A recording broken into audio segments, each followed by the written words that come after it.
मुझे लगता है कि ये 15 और 10, 25 भी बहुत अधिक है। और मैं इसलिए इस बात को कह रहा हूं अध्यक्ष महोदय, अगर वास्तव में 10 किलोमीटर में कोई सिचुएशन की स्थिति पैदा हो गई हो तब तो सोचा जा सकता है, लेकिन अध्यक्ष महोदय वास्तविकता क्या है डीएमएफटी फंड का? पहले तो उसके उद्देश्य तो हम सबको पता ही है कि भाई उन क्षेत्रों के लिए ये फंड क्रिएट की गई जहां तक प्रत्यक्ष रूप से प्रभावित लोग होते हैं, वहां पेयजल की समस्या होती है, स्वास्थ्य की समस्या है, सड़कों की समस्या है, पॉल्यूशन होता है, उस सारी चीजों को कैसे रोकथाम किया जाए।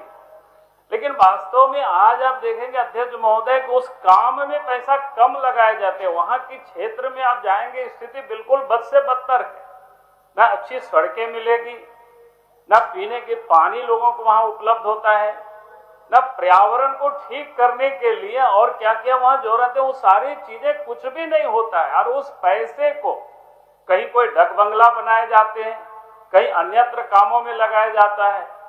मैं एक उदाहरण बता रहा हूं कि एक दिन मैं लातेहार रात में हम रुके थे, सवेरे अफसर आए तो मुझे कहा कि सर हमारे यहाँ जिम बना हुआ है, आप थोड़ा चल करके देखिए। तो हम गए जिम में और जिम वास्तव में अच्छा बना है, उसमें कोई दिक्कत नहीं।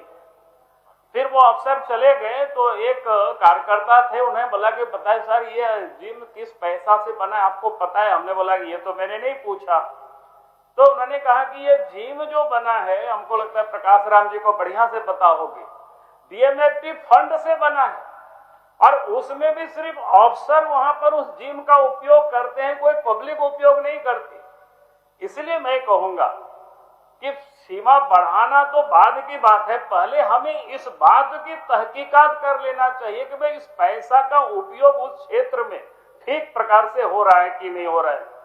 पिछले दिनों हमने तो बोकारो का अखबार में छापा, काफी लोगों ने लिख करके दिया था गड़बड़ी हो रही है। हमने राज्य के मुख्यमंत्री को भी लिखा था उस समय कि भैया इसमें से आप जांच कराइए। तो कहने का अर्थ है कि मंत्री जी का कहना कि हमें और बढ़ना चाहिए, अगर और बढ़ जाएगी तो प्रभावित लोगों की यहाँ अवसर नहीं करेगी, तो मनमानी तरीके से वो पैसा दूसरे जगह लोग दुरुपयोग करेंगे। इसीलिए हम कहेंगे सिचुएशन की स्थिति की वहां के लोग संतुष्ट हो जाए, बल्कि हम तो कहेंगे कि अध्यक्ष महोदय आप विधानसभा की एक टीम बना दीजिए, वो जो प्रभावित इलाके हैं काफी करोड़ों रुपया है, वहां वास्तव में उन जरूरतों की चीजों पर लगाए जा रहे हैं कि नहीं लगाए जा रही है। पैसा बहुत बड़ा अमाउंट है, कोई छोटा मोटा अमाउंट नहीं है। 17,000 से अधिक पैसा उसमें से इकट्ठा हुआ था।